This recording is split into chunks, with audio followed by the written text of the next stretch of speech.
কালের যে ইসরায়েলের যে এবং আমেরিকার যে উদ্দেশ্য সেটা হচ্ছে দুটো।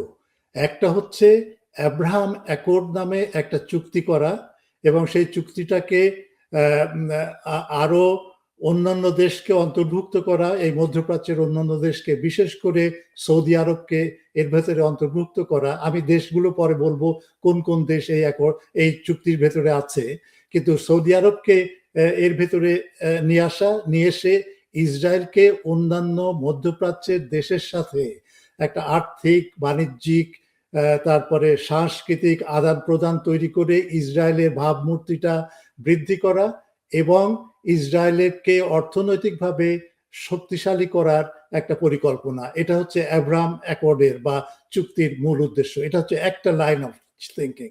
আর একটা হচ্ছে যে ইরানকে কিভাবে শেষ করা যায়।